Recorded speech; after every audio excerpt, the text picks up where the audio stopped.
Vamos a calcular el área exacta bajo la gráfica de una función con un método que les va a gustar, porque es mucho menos engorroso, claro, suponiendo que tenemos otros conocimientos. Habíamos hecho ya este problema donde la función era 4 menos x cuadrada y queríamos el área bajo la gráfica o entre la gráfica y el eje de las x en este intervalo de menos 2 a 2. Lo hicimos con las sumas de Riemann y nos dio este resultado al final cuando ya sacábamos el límite, cuando el número de rectángulos tiende a infinito. Entonces, por el teorema fundamental del cálculo, si yo tengo una función que al derivarla me dé la que tengo graficada aquí, a esa función se le llama la función primitiva, es muy fácil encontrar el área, porque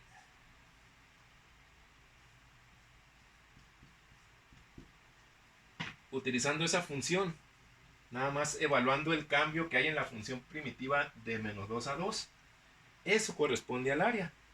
Entonces, f minúscula de x le vamos a llamar a la función que tenemos ahí graficada, y a la primitiva le vamos a llamar f mayúscula de x. La primitiva es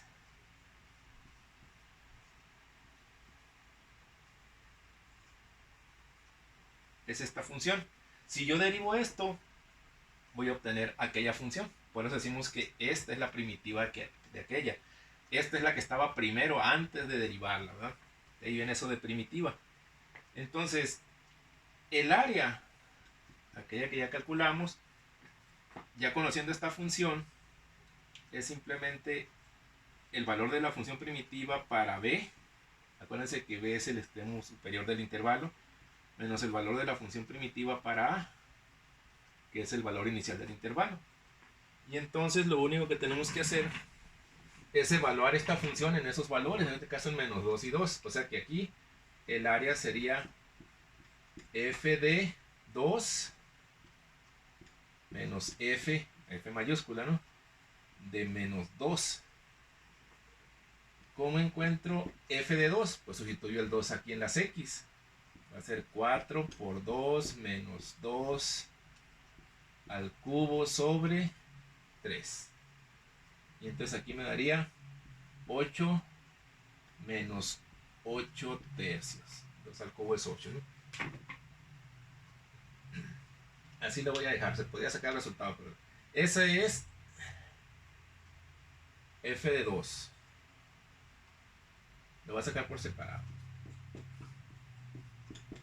Ese es f de 2. Ahora voy a sacar f de menos 2, pero es f mayúscula, ¿no? O sea que voy a hacer lo mismo, pero con el menos 2 allá. Entonces va a ser 4 por menos 2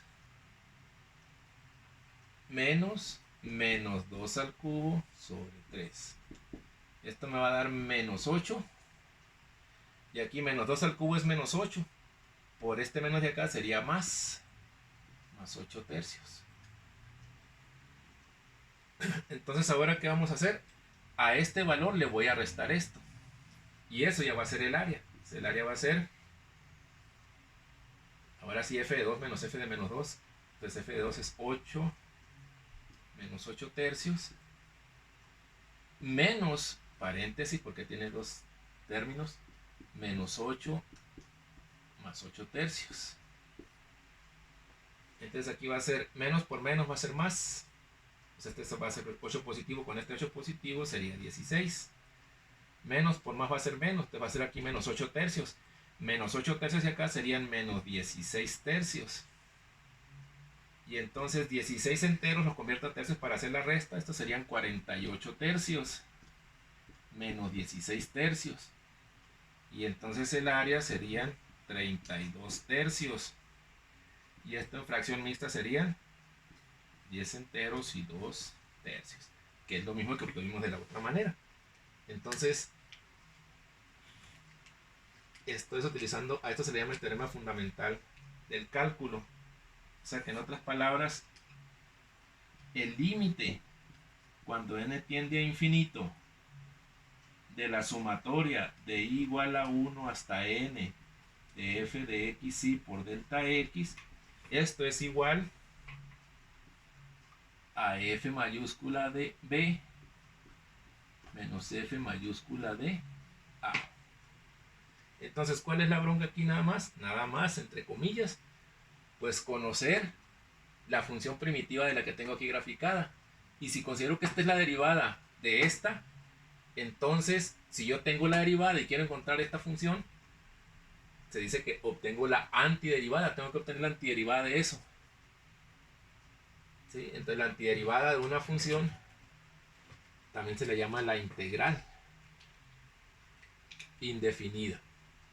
Si ya la expreso que la integral la voy a sacar para estos valores, entonces esa sería una integral definida, que esto es otra manera de expresar la integral definida.